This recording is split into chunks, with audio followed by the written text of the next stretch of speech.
Today's episode is sponsored by my friends at the National Ranching Heritage Center in Lubbock, Texas.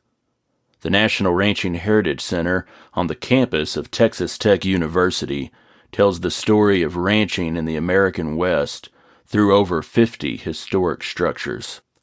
One of those structures is the 4-6's Ranch Barn. The 4-6's barn was built by one of the most influential and prosperous ranchers in Texas, and it eventually housed expensive horses with fine bloodlines. The barn was a landmark in Guthrie, Texas for many years, and it stood near the home that Samuel Burke Burnett built in 1917. His home was built to be both the finest ranch house in West Texas and the headquarters of his ranching empire. The history of the 4-6's began with Burnett, who before the age of 20 purchased a herd of cattle wearing the 4-6's brand. Burnett first recorded the brand in 1875 in Wichita County. The origin of the 4-6's is unknown, but it had nothing to do with a card game and a winning hand of sixes, as legend suggests. The 4-6's brand is prominently displayed on the barn, which is now a focal point at the National Ranching Heritage Center. A single L appears on the east gable of the barn. The L was used as a horse brand by Burke Burnett's father-in-law, M.B. Lloyd, a well-known Fort Worth banker. Burnett acquired the brand from Lloyd to mark his famous Burnett quarter horses, which were once stabled in the Red Barn. The barn was brought to the National Ranching Heritage Center in 1981, and it appears much as it did when it was in use at the 4-6's headquarters. You can see the 4-6's barn in person at the National Ranching Heritage Center. You can check them out online at ranchingheritage.org. Come experience real ranches, real stories, real heritage at the National Ranching Heritage Center in Lubbock, Texas. I'd like to start today's show with a poem written by today's guest, Red Steagall. Red told me that this is an important piece to him, and it's one that I've been reciting for over 20 years now. It's entitled, The Fence That Me and Shorty Built. We'd picked up all the fencing tools and staples off the road, and a extra roll of barbed wire was the last thing left to load. I drew a sleeve across my face to wipe away the dirt, and the young man who was helping me was tucking in his shirt, and I turned around to him and said, "This fence is finally done, with 5 new strands of barbed wire shining proudly in the sun, and the wire is running straight and tight with every post in line. The kind of job you're proud of, one that stands the test of time." The kid was not impressed at all, just stared off into space. Reminded me of years ago, another time and place when I called myself a cowboy. I was full of buck and ball, and I didn't think my hands would fit post augers in a mall. But they sent me out with Shorty and the ranch fence building crew. Well, I was quite insulted, and before the day was through, I let him know that I'm a cowboy. This ain't what I do. I ain't no dadgum nester. I hired out to buckaroo. He said, "We'll talk about that, son, when we get in tonight. Right now, you pick them augers up. It's either that or fight." Boy, I was digging post holes faster than a Georgia mole, but if a rock got in my way, I simply moved the hole. So when the cowboy set the post, the line went in and out. And old Shorty's face got fiery red, and I can hear him shout, "Nobody but a fool would build a fence that isn't straight. And I've got no use for someone who ain't pulling his own weight." I thought for sure he'd hit me. Glad he didn't have a gun. I looked around to find a place where I could duck and run, but Shorty walked up to me just as calm as he could be. Said, "Son, I need to talk to you. Let's find ourselves a tree." He rolled a Bull Durham cigarette as we sat on the ground, took himself a puff or two, then slowly looked around. "Son, I ain't much on schooling. Didn't get too far with that, but there's a lot of learning hidden underneath this hat. And I got it all the hard way, every bump and bruise and fall. Now some of it were easy, but son, most weren't fun at all. But one thing I've always got from every job I've done is do the best I can each day and try to make it fun. Now I know that busting through them rocks ain't what you like to do, but by getting mad, you've made it tough on me and all the crew. Now you hired on to Cowboy, and you think you've got the stuff, and you've told him you're a good hand. And the boss has called your bluff. Now how's that going to make you look when he comes riding through and he asks me, who dug them holes? And I say that it was you. Now we could let it go like this and take the easy route, but doing things the easy way ain't what it's all about, 'cause the boss expects a job well done from every man he's hired. He'll let you slide by once or twice, then one day you'll get fired. If you're not proud of what you do, you won't amount to much. You'll bounce around from job to job, just slightly out of touch. Come morning, let's redig those holes and get that fence in line. And you and I'll save 2 jobs, those being yours and mine. And someday you'll come riding through. You'll look across this land and see a fence that's laid out straight. And you'll know that you had a hand in something that's withstood the years. Then proud and free from guilt, you'll smile and say, boys, that's the fence that me and Shorty built.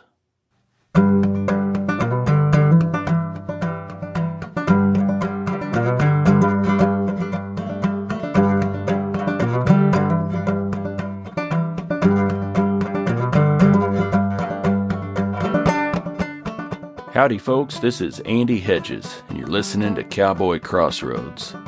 On each episode, I interview a different guest and ask them to share stories and discuss music, poetry, and culture from the working cowboy West and beyond. My guest today is Red Steagall. Red Steagall is a singer, songwriter, poet, actor, and radio personality. In 1991, Red was named the official cowboy poet of Texas by the Texas State Legislature. In 2006, he was named the Poet Laureate of Texas. The National Ranching Heritage Center in Lubbock, Texas, has awarded Red with both the Boss of the Plains Award and the Golden Spur Award. Red is known for his Western swing music, his cowboy poetry, his long-running syndicated radio show, his television shows, his cowboy gathering, and so much more. I sat down with Red on his ranch outside of Fort Worth, Texas, and recorded this interview. Here's Red Steagall. When I was born, my folks lived in Montague County, a little town named Forestburg. And we had already been there 2 generations. My granddad was a grocerman, owned that old rock store at one time in Forestburg. Had cousins there and aunts, and my aunts were all born in Dye Mound, Texas, which is not too far from Forestburg, out there in the woods. And the closest hospital was Gainesville. So I was born in the old Gainesville Sanatorium. That's what hospitals were called in those days. I'm telling my age now, but when I was 3, everything was, which would have been in 1941, everything was in turmoil. You know, we were getting into the Depression. There weren't any jobs. Daddy had trouble making a living in Montague County, so he moved up to the Panhandle. I had an aunt and an uncle who were at Sanford, out south of the Canadian River. And he worked in the oil field, worked in a plant there at Sanford, Henderson Trust Company, a gas plant. So Daddy got a job there, and then he had quite a few jobs in the Panhandle, but that's where I grew up, was in the little town of Sanford. I went to high school at Phillips, which was close to Borger. We rode a bus every morning, 22 miles. Got involved in athletics, but I spent all my weekends in that river bottom. hunting coyotes and coons and had coon dogs. A guy named Don Cossie and I had coon dogs. And we had a lot of fun with them till they got to keeping Mother up all night. If we didn't take them hunting, they'd howl out there in the backyard. So she made us get rid of our coon dogs. And we'd run coyotes with an old one-eyed greyhound that Tuss Fisher owned. We did things that boys do in the wild, but we spent all of our time in that river bottom and hunting arrowheads and fossils. Then after high school, well, let me back up a little bit from there. When I was a junior in high school, I contracted polio and lost the shoulder on the left side. So I couldn't play football anymore. That was my junior year, and I was playing football. I had already had a chance to go to Texas A&M on a scholarship, and I wanted to be a veterinarian. And that all came to a grinding halt when I couldn't play football anymore. I really couldn't run track because I didn't have any balance. So Mother bought me a mandolin, and from Mrs. Miller. She lived about 2.5 miles from town in one of the old oil camps, carbon black camps, actually. And so I'd ride my bicycle over there to take lessons, but I couldn't hold the strings down. And so after weeks and weeks, and maybe even months of practice of holding my fingers down one at a time to keep from muting the strings on that guitar, I was able to make two finger chords. Then for graduation, I had a paper route, and Mother split the cost of a guitar with me. It was $139 for a Gill that I still treasure. And then I took that guitar off to college. I actually started down at A&M because I'd been offered what I thought was a scholarship as an assistant trainer at Texas A&M. And I got down there and I visited with Mr. Smokey Harper, who was the trainer. He took me in and I visited with Coach Bear Bryant for about 30 minutes. They told me what my job would be and what I'd do. I'd travel with the team and become a trainer and wrap ankles and those kind of things. And if I asked him, I said, Mr. Harper, what does this job pay? And he said, son, this doesn't pay anything. I said, you get to travel with the football team. And if your grades are good and you're a good enough trainer, by the time you're a senior, we'll give you a free ride your senior year and a brand new car. I couldn't say. So my aunt sent me $35 and I caught a bus back to Borger. Mother picked me up and I went to first year at Frank Phillips Junior College and found out about a program called the Texas Rehabilitation Fund. And it was a part of the March of Dimes. It was for victims of polio, and there weren't very many of us left at that time. Because, see, I had it in September of 54, and in January of 55, the Salk vaccine was in full use. So there weren't very many of us that contracted it after I did. So that fund was pretty sizable, I guess, and not many people using it. And so it paid for my tuition and books. And so then I worked day and night. I went down to West Texas State College at that time, which is now West Texas A&M. And so I wound up being an Aggie anyhow. I went down there and I would feed cows at the dairy in the afternoon. I taught freshman ag labs my junior and senior years. Shocked feed, broke horses, anything that I could do to make a dollar. Put a little band together and played at the American Legion Hall on Saturday nights. Made $1 a piece, $5 for the band. And we didn't think we were being cheated or anything. We just, make it $1. So I really was really tied into wanting to be a part of show business because I'd been doing talent shows since I was 5 years old. Reciting poetry, not singing, but reciting poetry. What kind of poetry were you reciting or hearing as a kid? Well, Mother read a lot of Edgar A. Guest. That was her favorite. And, there are things that Edgar A. Guest said that I still live by today. When he said in one poem, one line, and sometimes I have a tendency to pick out lines, as I'm sure you do too. You see the whole picture, but yet there will be one line that will make a difference in the way you look at the subject matter. he had a poem and one line in it said, "I'd rather see a sermon than hear one any day." And I took that to heart. The main one that really got me through all of this stuff after polio was he said, somebody said that it couldn't be done. And he with a chuckle replied that maybe it couldn't, but he would be one who wouldn't say so till he tried. So he buckled right in with a bit of a grin without any doubting or quitted and started to sing as he tackled the thing that couldn't be done, and he did it. And I've lived with that all my life. So when I had to make adjustments from the polio, from only having one arm that was really functioned, then I learned to adapt and at almost any situation and take the good out of it and leave the negative part behind, because there wasn't anything I could do about that. But I could change the positive part. So poetry has been an important part of my life. And there are certain things that I've taken from other people's poems. Like one of my best friends was Buck Ramsey. And he and Barton Riley got me in more trouble in college than sometimes I could get out of. They put me on a bucking bull and barrel and taught me how to ride bulls. And I entered the intramural college championship at West Texas and won the bull riding with my arm tied down. So Buck and I were very, very close, and he was a literary genius, as you well know. And there's one line in Anthem that means the world to me when he says, "We are made of what we do, not the stuff we lay claim to." So that all ties together. I'd rather see a sermon than hear one any day. And I've tried to be the kind of person that someone else would want to emulate what I'm doing. And I don't think that's egotistical.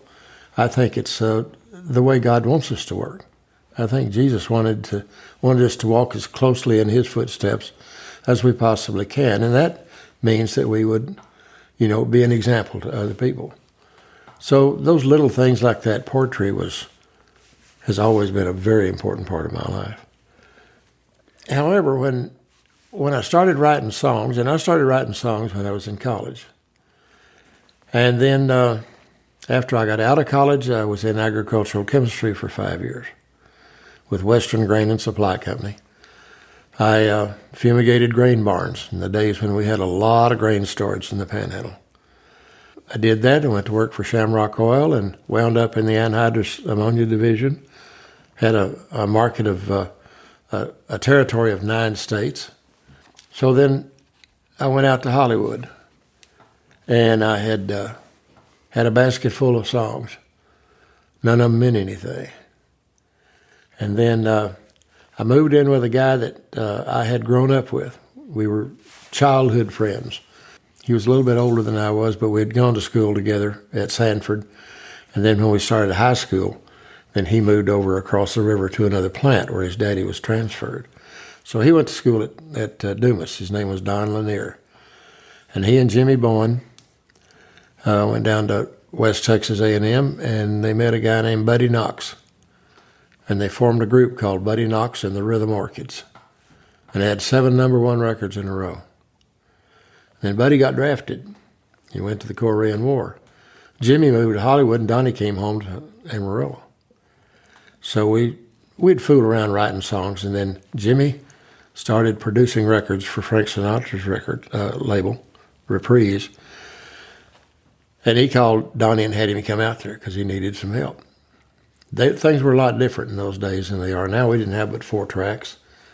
We couldn't overdub. Everything had to be done in the session. And so when you have 40 musicians and 12 background singers, you need some help to hold it all together. So later on they called me and said, "Why don't you come on out? We need some help." And so I left Shamrock, had a good job, could have stayed there the rest of my life, I guess, until I retired. I would have retired 20 years ago, but I went out to Hollywood, and Donnie and I wrote a song called "Here We Go Again" that I got Ray Charles to record. Donnie was Jimmy's contractor, union contractor. So he hired all the musicians. Jimmy would tell him who he wanted, then Donnie would hire him. Then he was responsible for the musicians in the recording session. The musicians actually worked for Donnie. He was the contractor. And he hated the telephone. Boy, he'd rather take a beating than answer the telephone. And so I came in. They'll think I edited that in. One time I came home, my office was way out in East L.A., and I hated that freeway. I was on it 4 hours a day. And I was selling industrial chemicals because I didn't know anything about show business. And so I came home late one afternoon, and Donnie was sitting in there on the edge of his bed, and he was playing his guitar. And I said, "Donnie, what are you doing?" And he said, "Oh, the little piece of melody's been rolling around in my head all day, and I can't find anything to go with it." He said, "Da-da-dun, da-dun, da-da-dun, da-dun." And the phone rang, and he said, "Oh, hell, here we go again." And he looked up at me and smiled and said, "Let her ring." And he said, "Here we go again." I said, "She's back in town again." He said, "I'll take her back again." I said, "One more time." And we wrote that song in about 10 minutes, and I don't think we changed one word. It just flowed out between the two of us.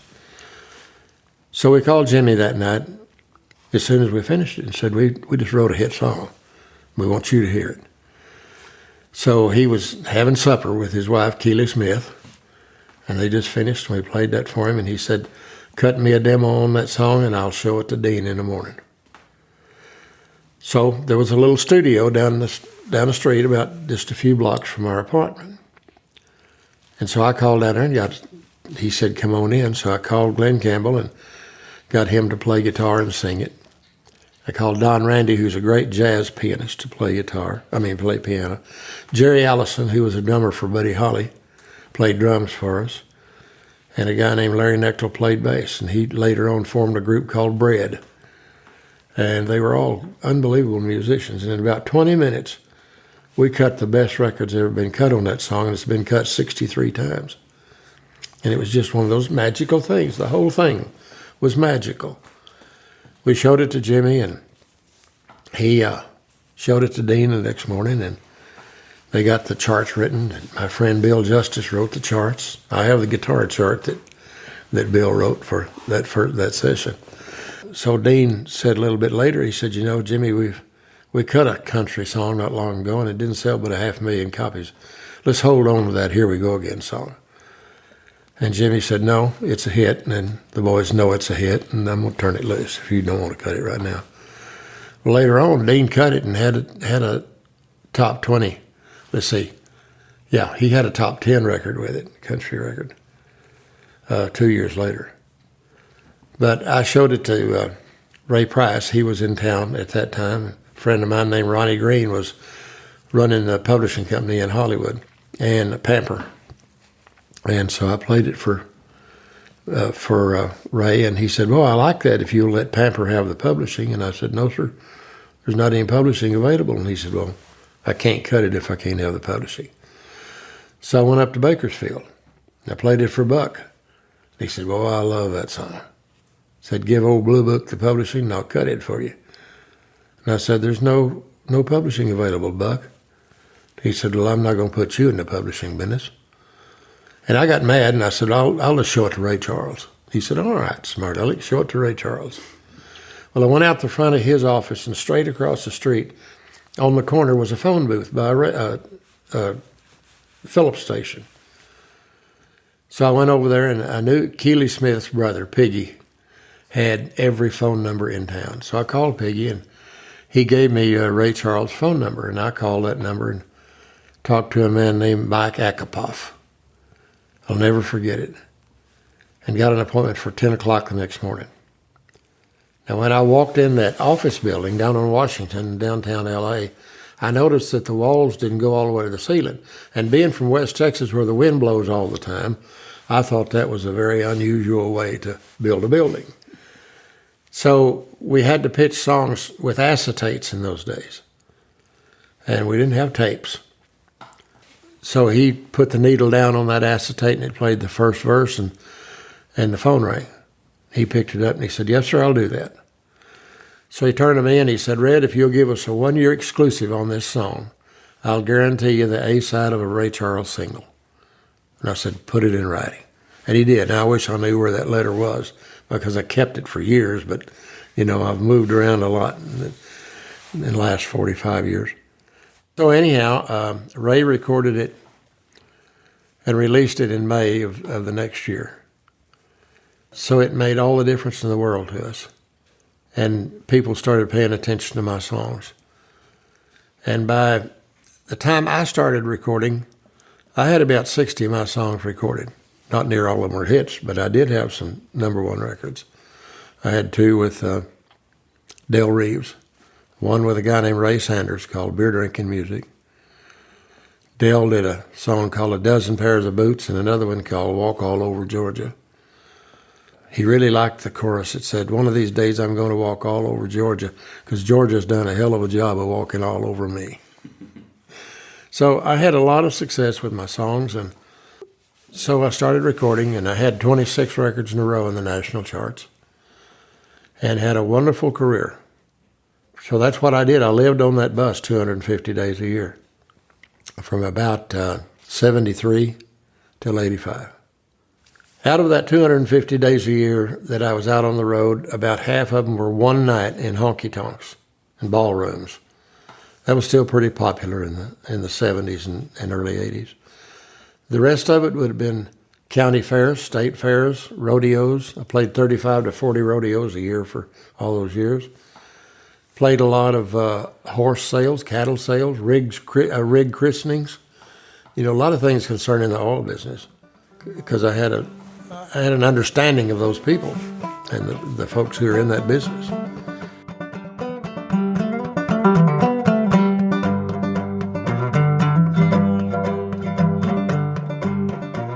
In 1977, Red Steagall released his landmark rodeo album, For All Our Cowboy Friends. In the liner notes to that record, he wrote these words: "The rodeo cowboy's way of life has always been an important part of my life, and it has had a definite bearing on the kind of songs I create and record. This album is designed to acquaint the folks who are not ardent rodeo fans with the cowboy's way of life. We have attempted to include the hardships, the dangers, the fun, and the limitless efforts and enthusiasm that it takes to be a champion in this sport." In the early to mid 70s, I was playing a lot of rodeos because I had gone to the finals in the fall of 74 to Oklahoma City with a guy named Ernie Taylor. So I met a bunch of cowboys, and I always wanted to be a part of the rodeo scene. I wanted to be like Rex Allen and Roy Rogers and Gene Autry and Jimmy Wakely and all those guys who performed at rodeos. I wanted that to be me. And the only way I knew how to do that was to get back involved with the rodeo. And I say back involved because Buck and those guys taught me how to ride bulls on a bucking barrel, and I rode bulls for about 3 years and didn't win a dime, but didn't buck off but once. And got thrown up against the chute gate in Clayton and broke some ribs, and I gave my bull rope and my spurs and everything to my brother Carol, and I said, I'll play the dances, and that's what I did. But anyhow, I really wanted to be a part of the world of rodeo because I really admired it, and I admired the people that were a part of it. So I'm walking down the hallway to get my guitar in the Hilton Inn. I think they called it the Hilton Northwest. And I saw an open door, and there was a television kind of set at the end of the room and full of people with hats on. And they were being real quiet, and they were watching a film. And I didn't know it at the time, but it was a loop. It was 8-second loop playing over and over and over again. And I noticed there was a little guy sitting on a chair right close to the door that they were all paying a lot of attention to. And so I introduced myself and sat down there on the arm of that chair by him and visited with him. And I thought, this is one of the neatest people I've ever met in my life. His name was Freckles Brown. So I watched that tape, and that was in December of 74. And in January of 75, I wrote that song about Freckles on the way back to Nashville, where I was living at the time.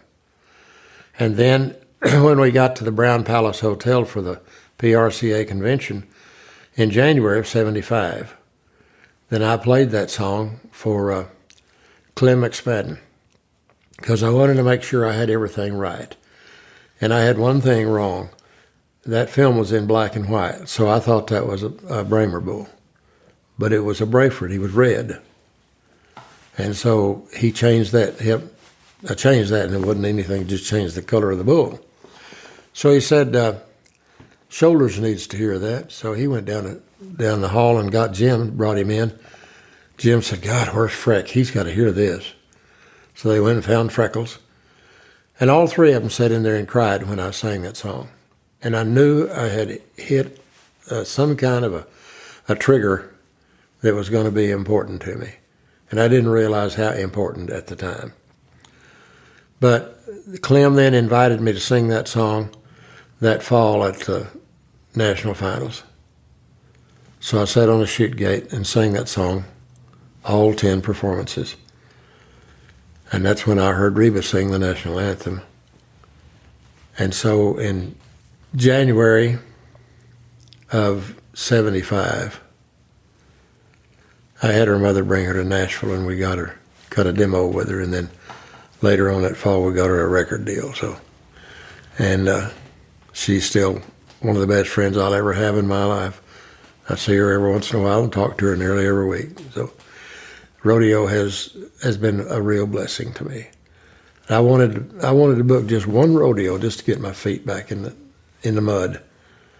And before that convention was over, because of that song, I had booked 19 rodeos for that fall. So then I started writing songs about different people and different events that I'd seen, and so that album came about. We released that in '77. Lone Star Beer had been a hit in '75, and so I had a good audience. And then playing that many rodeos got a bigger audience.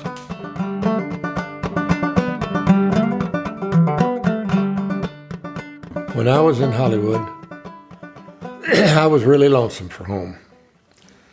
That was a foreign country to me. So I wasn't real pleased with being in California. But I had made that choice, and I was going to stick with it and see what I could get out of it. And I wrote a song called Life in Coleman County Ain't So Bad. And I chose Coleman County because my Aunt Audra Coleman was very, very important in my life. She was my daddy's youngest sister. So I wrote that in her honor. And then I found out Coleman was the only town in Coleman, Texas, Coleman County, and I thought that was really neat.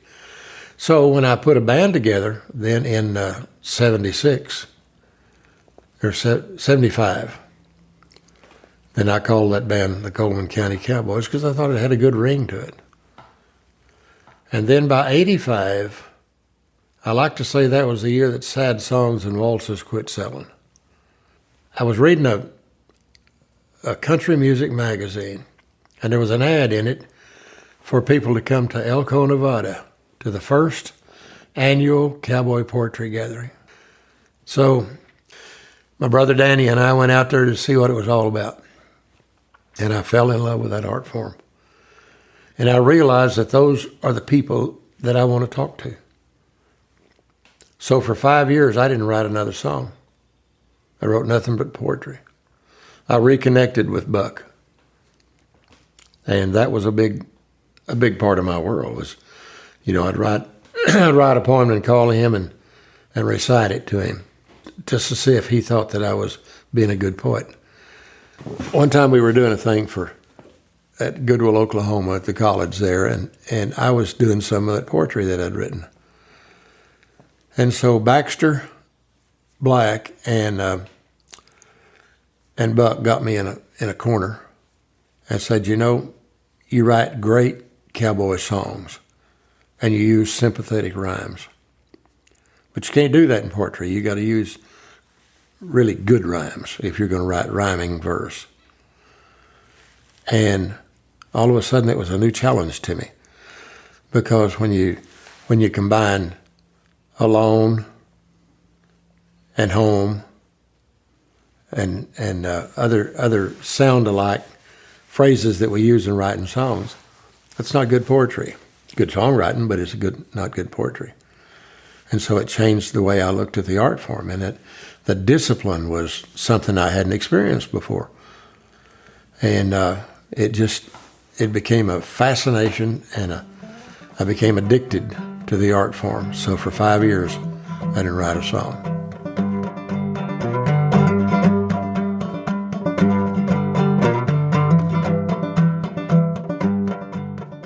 In Red Steagall's 1993 book of poetry and songs entitled Ride for the Brand, there's a poem written by Red and Baxter Black in tribute to their friend Carlos Ashley. The poem is entitled For Me and Baxter, and the last stanza says this: You took the path less traveled and penned the rustic rhyme that captured our ambitions to the letter. We'll carry with us always what you prayed somebody would, 'cause Carlos Ashley, no one says it better. All of my life, I loved the storyline poems that Robert W. Service wrote, for example. I just love to tell stories in rhyme. I love to tell stories, period.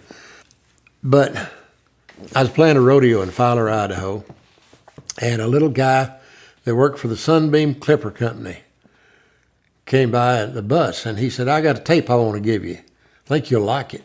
His name was Will. Turned out later I saw him several times. He was in charge of maintenance at the Marriott Hotel in Salt Lake City, Utah. But he gave me that tape, and I put it in the bus and listened to it going down the road, and I thought, now this guy really has a command of the English language in a way that I've never heard before. So I got home, and I remember it was a cold winter evening, and I was sitting down in front of the fire at my barn house, listening to that tape, and there was a phone number on it, so I called it. And this guy answered and said he was Baxter Black. He was a veterinarian in Idaho. Wanted to know how I got a hold of that tape. And I said, well, this little guy gave it to me in Fowler, Idaho, and he said he was supposed to give it to Lynn Anderson. And I said, well, I really like the way you write. And I'd like for you to come we're going to have an opening for my office, my new office out at my ranch, and I'd like for you to come down here. He said, well, I really can't. I'm awfully busy. And I said, well, I'll tell you what I'll do.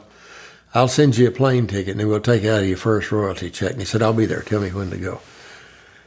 And so he came down, and we became fast friends. I mean, just immediately. We knew that we belonged together. We were that kind of friends immediately. We just built a new porch on the enclosed porch on that old barn house. And I had just gotten back from Austin, where I visited with a fellow who owned Steck Publishing Company at one time. And he gave me this book by Carlos Ashley. And I just fell in love with it. So I read one poem, then I handed to Baxter. He read the next one back to me, and we read through that whole book, swapping it back and forth. And we both fell in love with Carlos Ashley.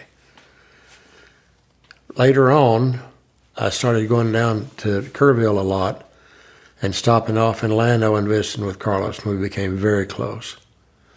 And he died just before his 90th birthday. But he was a real treasure to Baxter and I both, because we listened to the way he told stories and how he made them rhyme and made you want to listen to the next verse.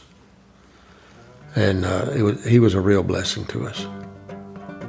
And Baxter's been a real blessing to me.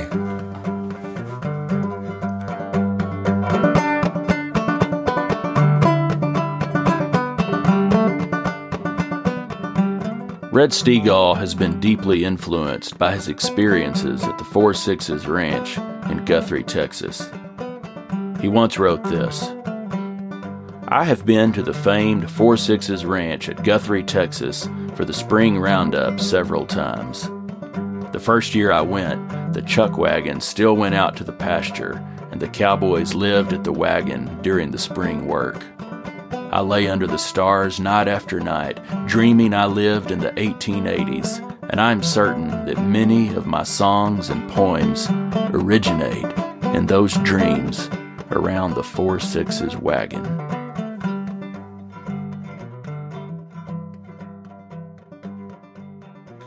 When I was a youngster, I'd go down to the river, and I'd sit on those bluffs. They were about 300 feet high, and the river was a mile wide. Very little water in it, but it was a big, deep chasm, and it was my playground and my sanctuary. And I'd sit up on those rocks, and one day, and I loved to read, so I'd read every book that I could about things that happened in our part of the world.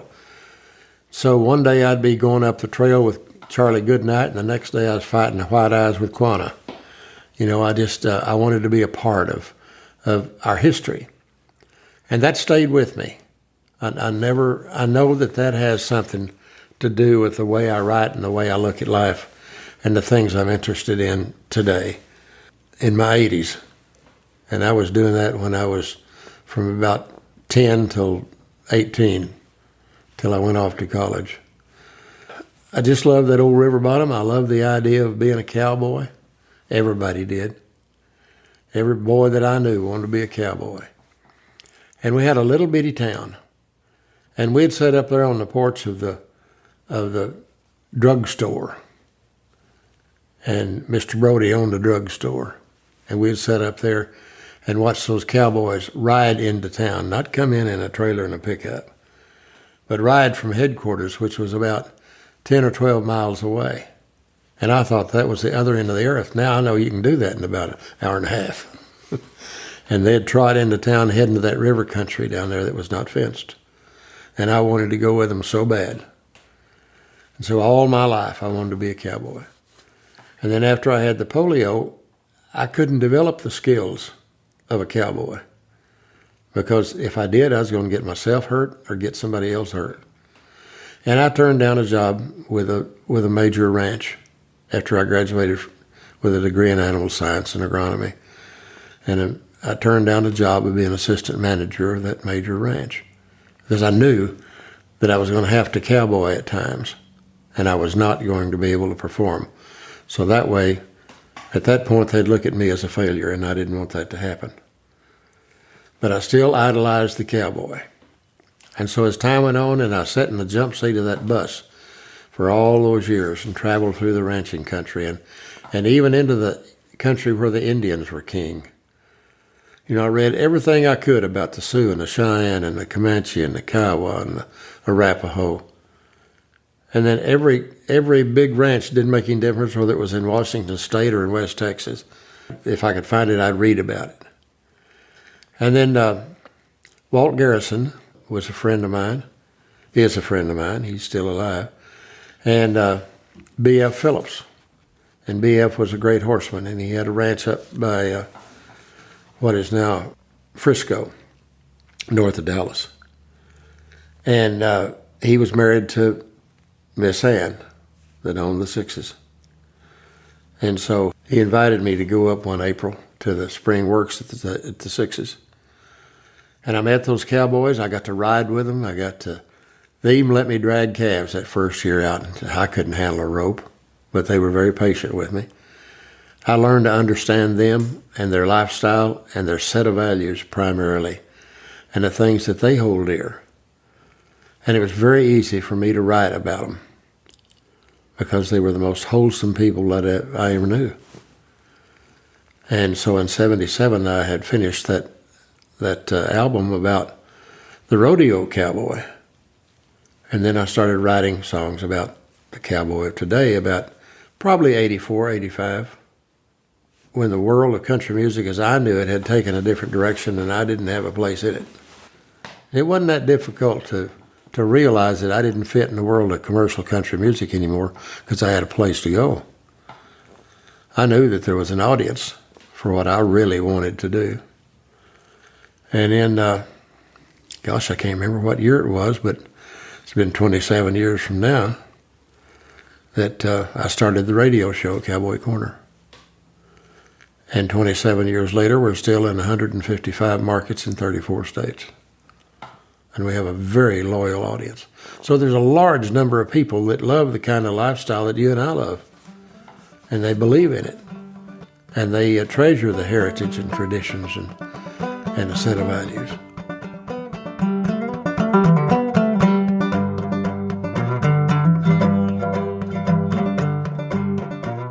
I discovered Red Steagall's radio show, Cowboy Corner, when I was 14 years old. I don't remember the radio station, but I would tune in early on Saturday mornings when my family was living outside of Coleman, Texas. Red was a terrific interviewer, and his radio show introduced me to people like Buck Ramsey, Joel Nelson, Andy Wilkinson, and many others.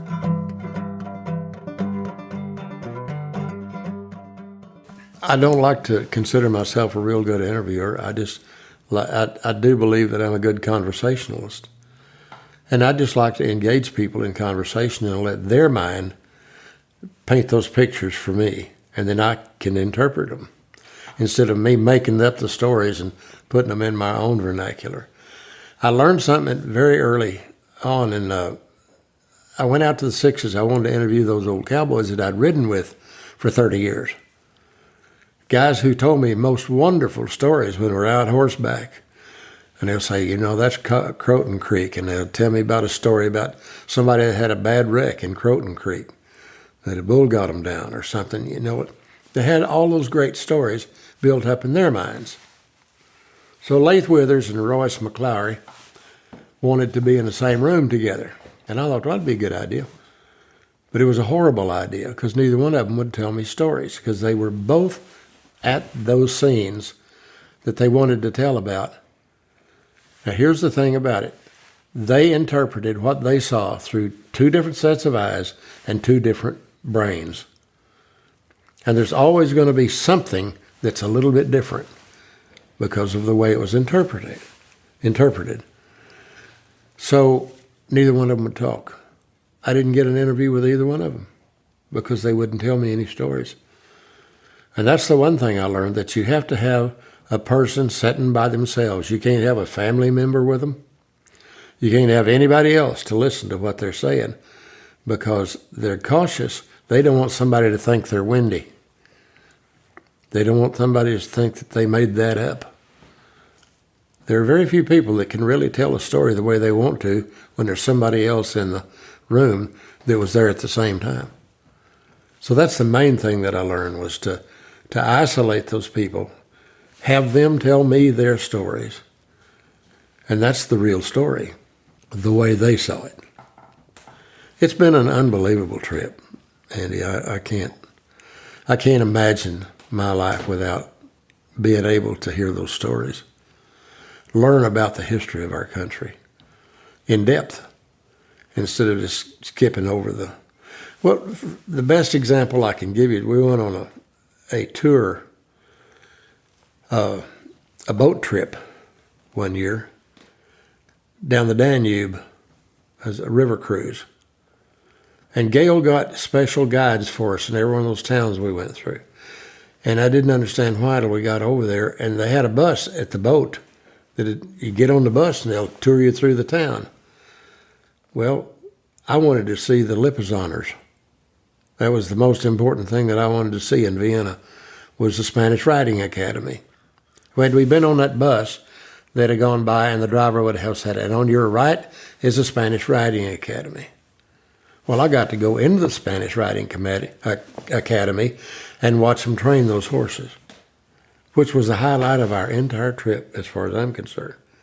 So if you don't collect the right person at the right time to tell the right story, you miss the story. And so you got to challenge it for the depth of the story and what it means and what it'll mean to society, what it means to that person you're talking to, and what it'll mean to you if you pay attention to it. So interviewing is an in-depth process.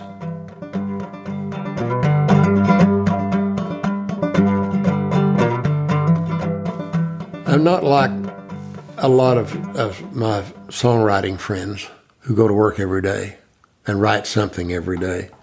That's not me. I have to wait till something strikes me and I see the whole movie in my mind, and then I can write it down. And I can polish it maybe over a period of a year or so. But normally the really good ones happen in a short period of time. I'll see something that happens or hear a line that really strikes a chord, and I can see the whole picture. So I create that movie in my mind, and I write it down. It's been a very simple process for me, and I don't pressure it. I don't say, I got to write a poem today, or I got to write a song today. To tell you the truth, when I started the television show, somewhere west of Wall Street, it took all my creative juices, just sucked everything out of my ear. And so it was very difficult for the last album that I did for me to write those new songs. Because as I learned a long time ago, and as Baxter told me and Buck told me, the three things that are important to writing poetry, first of all, is original thought. Secondly is rhyme. And third is rhythm. Well, it's the same thing with any artistic form. There's a formula, or it's not true to the form, not true to the art form. So to write something that's not original thought, you can't write but one song about an old barn with shingles all broken and black. You can't write but one strawberry roan. So you got to find a way to write about that horse and come at it from a different angle that nobody else has done. And it gets more and more difficult as you go along, and your mind is collected full of ideas and scenes and lines. It's very difficult to find one that has really original thought. And so it was as if, though, that first year, all those ideas had been packed up in my head. And I didn't allow myself to write poetry because I needed to write songs, because that's what I was doing for a living. And when I finally released that creative tension, it was unbelievable. It just flowed out.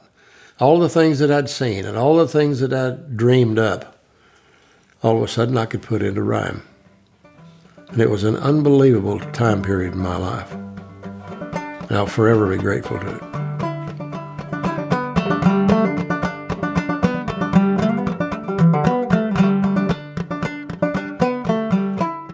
In the foreword to Red Steagall's book, Ride for the Brand, Western novelist Elmer Kelton wrote these words about Red's poetry. He knows the cowboy and talks his language. His poems reflect the fact that though the cowboy has kept up with modern technology and may spend more hours in a pickup than on a horse, at heart, he is still much like his grandfather. He has kept the traditional virtues, and yes, some of the vices. He may know far more of the world than his grandfather did, but he has not lost the old cowboy code.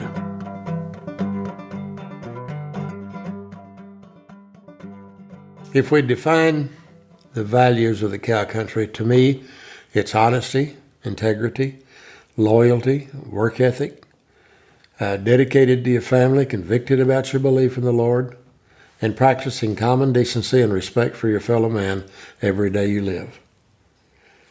That comes from an agrarian society influenced by the lessons in the Bible and living the lifestyle that we think the Lord wants us to live, and being proud of it, being thankful for it. And we interpret in our own way, but there are certain things that are physical that dictated where those values came from. First of all, they came from the Bible. Secondly, they came from your neighbor might be 10 miles away. You depended on each other for survival. You didn't worry about insurance payments and car payments and house payments, taxes, all those different kind of things. All you had to worry about was survival.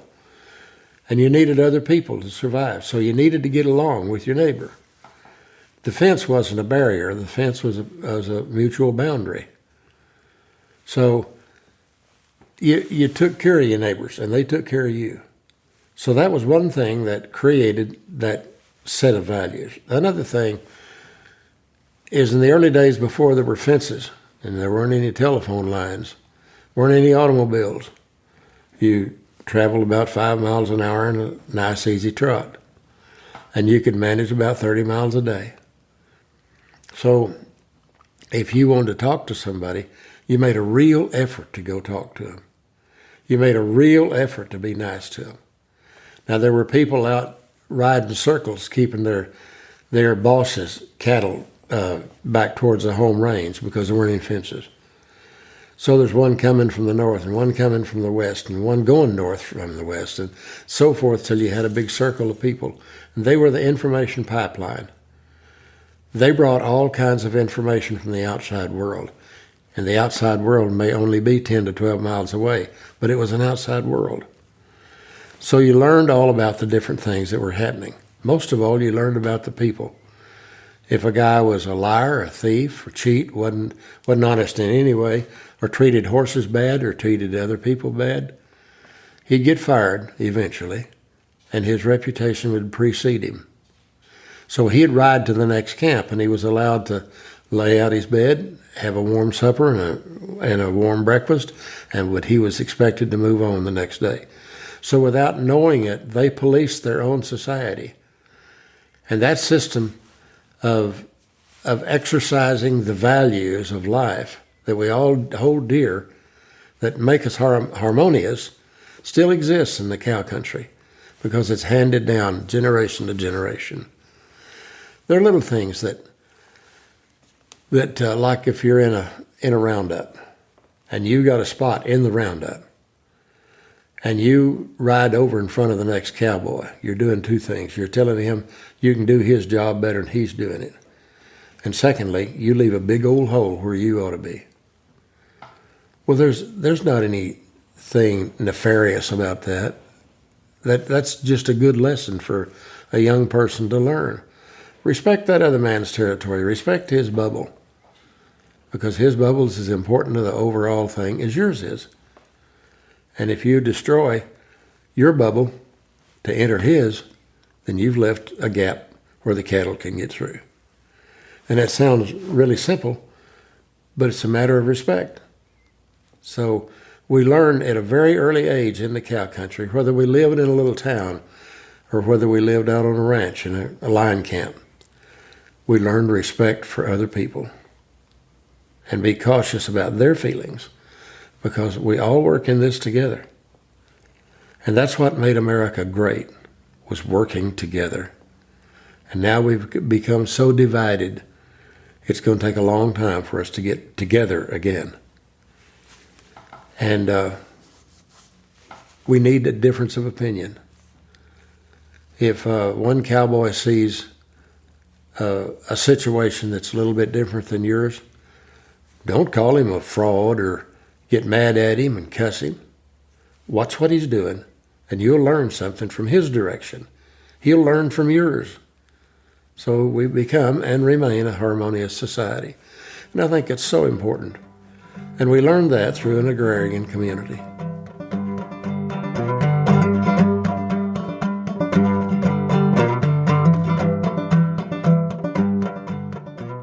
This episode of Cowboy Crossroads is sponsored by the National Ranching Heritage Center in Lubbock, Texas.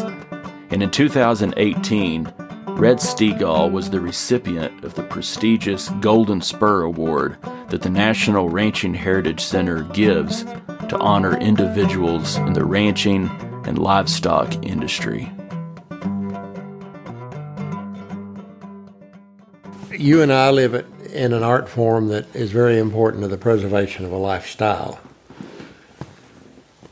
And if we're not careful about what we write, if we don't make it as authentic as we possibly can, 50 years from now, what we write today may be the only reference those people have to how we lived, how we thought, the things that were important to us. So we need to make sure that we do everything in a very honest, authentic way. The Ranching Heritage Center, the National Ranching Heritage Center in Lubbock, Texas, is the true exhibition of that authenticity and the truth about ranching. It's primarily told in a group of buildings that showed how we lived. We didn't have indoor plumbing. We didn't have air conditioning and heating inside the house in a way that we do today. Everything has changed. And so, but we've preserved what it looked like that how our ancestors lived, how my mother and her family lived. I'm only one generation removed from the horse and buggy days. My grandfather never owned a car. Everywhere he went in a horse and a wagon, horses and a wagon. So it's very easy to me from listening to her stories to put myself in that position. But a lot of people can't. You know, you're another generation removed from the horse and buggy days. So it's not as close to you. You can't identify as well with it as I can, because I saw some of that.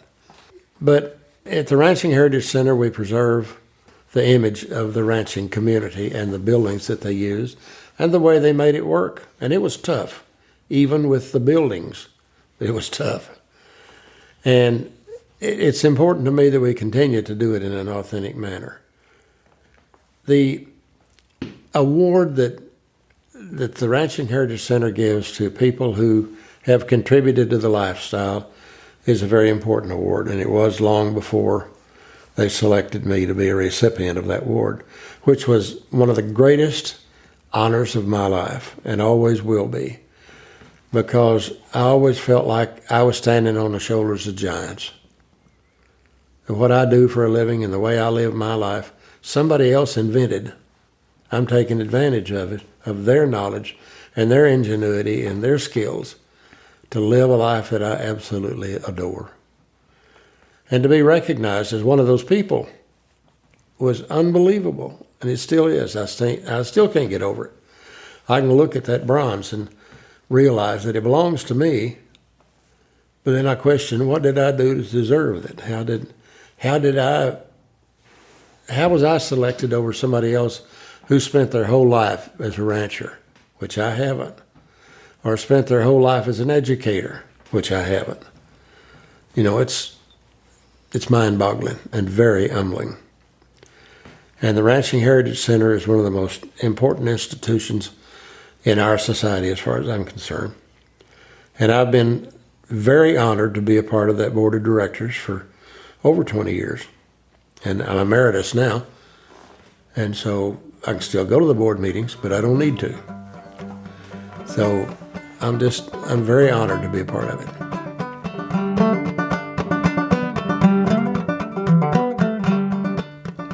There are a lot of things that set us apart from other countries in the world. We're a very progressive society, regardless of what the press would like for us to think. The thing that's important to me is our ability to individually own land and utilize it while we're here and then pass it on to future generations. And I've said this 1,000 times, and I'll say it 1,000 times more, that I believe with all my heart that private ownership of land is the single most important element in the progress and security of a free and independent society. So it's very important to me that we have young people coming up who want to be farmers, who want to be ranchers, who want to go through the perils of everyday life and fight the elements to provide foodstuffs for our tables. And I was with my friend Don Malone, and we were out in West Texas, and we were riding with a feller who's been on that ranch for 4 generations. And his grandson was out ahead of us, opening the gates, and was dressed like a cowboy. And so Dwayne, his daddy, I had gone to college with, and I was really reveling in the fact that I was seeing their whole family. And Dwayne's daddy and mother still lived in the house that they'd lived in, and Dwayne grew up in, and now Doug is going to have that ranch. So I said, Mr. Johnson, and I said, how long have you lived here? And he said, my granddaddy homesteaded here. I reckon we've been here for a long time. And that's all he wanted to say, and he just rode off. And I got to thinking about it, and before we reached the pens where we were moving these cattle to, this poem had already written itself. I've kicked up the hidden mesquite roots and rocks from the place where I spread out my bed. And I'm laying here looking at a sky full of stars with my hands folded up beneath my head. And tonight there's a terrible pain in my heart. Like a knife, it cuts jagged and deep. This evening the windmiller brought me the word that My granddaddy died in his sleep. So I saddled my gray horse and rode out to a hill where when I was a youngster of 9, my grandfather said to me, "Son, this is ours. It's yours, your daddy's, and mine." He said my granddaddy settled here after the war. That new tank's where his house used to be. He wanted to cowboy and live in the West, come to Texas from East Tennessee. And the longhorn were wild as a deer in them breaks, and with a long rope he caught him a few, and with the money he made from trailing them north, he proved up this homestead for you. When the railroad got closer, they built the first fence where the river runs through the east side. Then when I was a button, they built these corrals, and that winter my granddaddy died. He said my father took over and bought up more range. With purebreds he improved our stock, and windmills looked like they grew out of the ground. Then that land got as hard as a rock. And during that dust bowl, we barely hung on. The wind tried to blow us away, but it seemed that the Lord took a liking to us. He kept turning up ways we could stay. As my father grew older, he gave me more rain. We'd paid for most all of this land. By the time he went on, I was running more cows than your daddy was my right-hand man. His eyes got real cloudy, took off in a trot, and I watched as he rode out of sight. And though I was a child, I knew I was special. And I'm feeling that same way tonight, because not many years later, my daddy was killed on a ship in the South China Sea. And for 20-odd years now, we've made this ranch work. 2 cowboys, my granddad and me. And now that he's gone, things are certain to change, and I reckon that's how it should be. But 5 generations have called this ranch home, and I promise it won't end with me, because I've got a little one home in a crib. When he's old enough that he'll understand, from the top of that hill, I'll show him his ranch. Because like me, he was born to this land.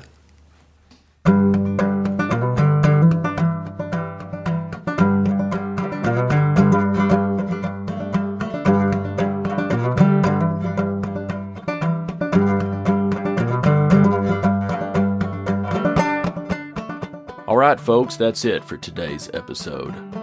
I'd like to thank Red Steagall for taking the time to visit with me. You can find out more about Red at redsteagall.com. I'd like to thank the National Ranching Heritage Center in Lubbock, Texas, for sponsoring today's episode. You can find out more about the National Ranching Heritage Center at ranchingheritage.org. I'd like to thank my Trail Boss patron, Bob Kelly, for his support. If you're enjoying the podcast and would like to help me keep it going, you can become a patron at patreon.com/Cowboy Crossroads. That's patreon.com/Cowboy Crossroads. You can also make a donation on my website at andyhedges.com. If you'd like to contact me with a question or a comment or a story, I'd love to hear from you. Send an email to andy@andyhedges.com. Thank you for listening to Cowboy Crossroads.